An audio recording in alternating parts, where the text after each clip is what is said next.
So in a recent trip to Israel, Douglas Murray was asked some questions about his support for Israel and why he speaks about Israel so much publicly. Israel Hayom reported on this, and I want to read to you some of the things that he said. So he was asked, first of all, in The War on the West, which is a book he wrote recently, they said you referenced Israel sparingly. But in the past year, Israel has been central to your interviews. What changed? And Douglas said, actually, not much changed. Instead, what I wrote and warned about came true. The seeds of anti-Americanism and hatred for Western values, which spread among self-proclaimed intellectuals, have matured and yielded particularly poisonous fruits. Elon Musk and others call it the woke mind virus. The virus has infiltrated what were once the most prestigious institutions. Now, after the October 7th massacre, people infected with it are defending murderers while simultaneously striking at Israel because Israel is the Western world's front line. I think this is really interesting, by the way. I'll read to you some more of Douglas's answers. But Israel, in some ways, is the perfect storm. It's the perfect enemy for the radical woke left because it represents to them everything they hate.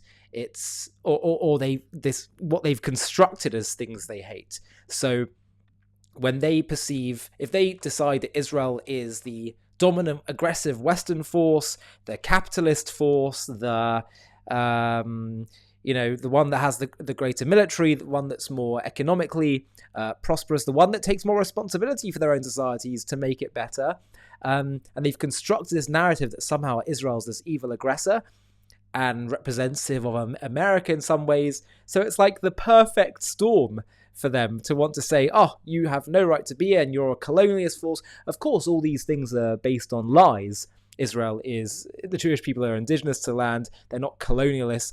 They came there through legal means. The complaints the Palestinians lodge are entirely self-inflicted because they wanted to have a genocidal war against the Jews. They're not indigenous. They're not... they actually represent a people who are constructed simply for the purpose of getting rid of the indigenous people, the Jews. And basically every single accusation is a lie, but nonetheless, this is the false construct they've created. And so Douglas is basically saying that he's described the issue for a long time. It happens to be in the aftermath of October 7th. This coalition, this chaotic coalition, has gathered around Israel as their target for hatred. Then he's asked, is it impossible to change this situation that Israel finds herself in? He said, quote, this picture will change at some point only when the situation on the ground changes, and maybe not even then.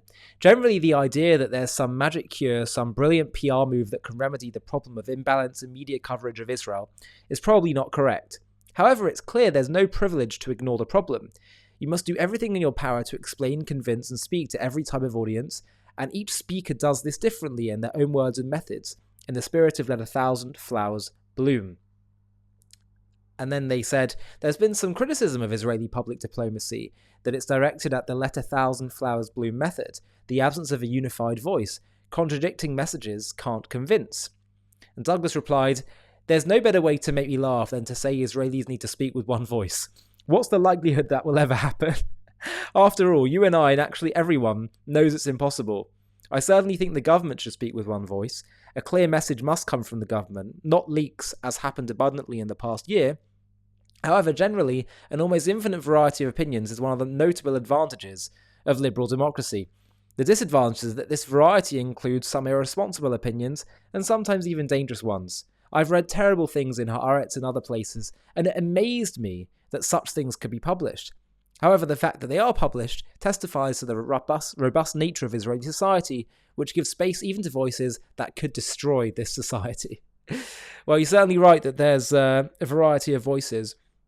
And look, whether or not it's a good approach, we are certainly, I hope, JTV is one of those many flowers that are blooming, because I take it as an absolutely essential mission of ours now to spread the truth about Israel, the Jewish people, and demystify false notions about Israel and Judaism, and actually create pro-Semitism, spread the truth, and create positive associations and inspire people with the wonderful wisdom of Judaism that should really be of benefit to the entire world. But there you go. That's Douglas, kind of why he explains why he's so involved in supporting Israel. He understands that Israel really represents the front lines of civilization. The secret is, though, that actually that's been the case throughout all of history.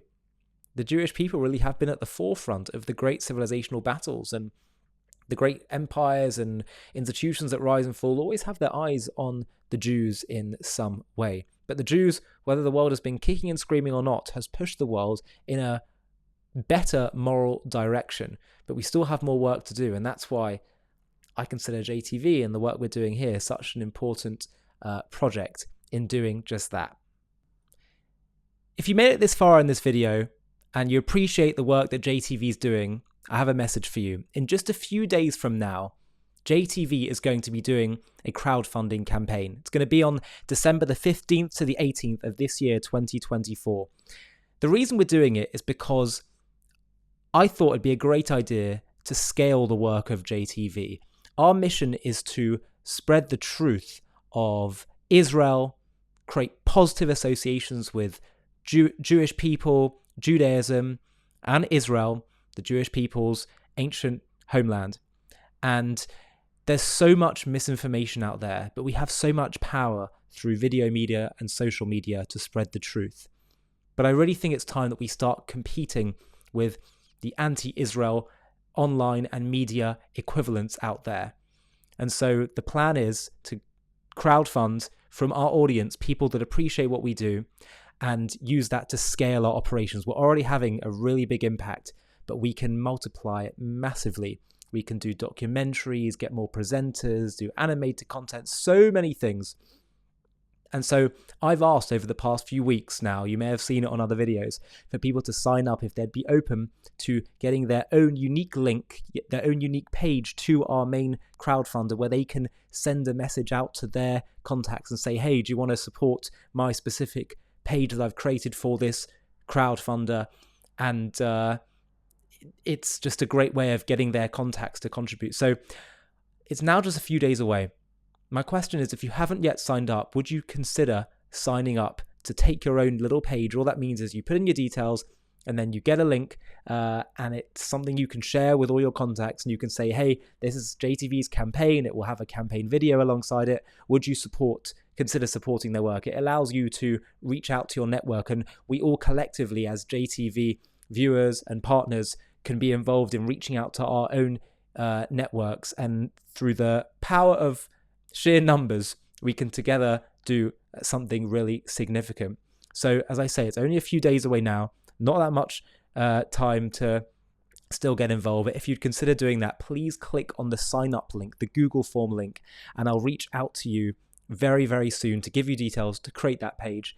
And it will just be a really special thing to do, to partner with us. And I really mean that in no exaggeration, to partner with us in spreading the truth, in shining the light of truth to the entire world and accelerating the work we're doing. So again, please do click on the Google form link in the video description of this video if you'd be up for doing that. But please do it soon, because the campaign is about to start in just a few days. Thank you so, so much.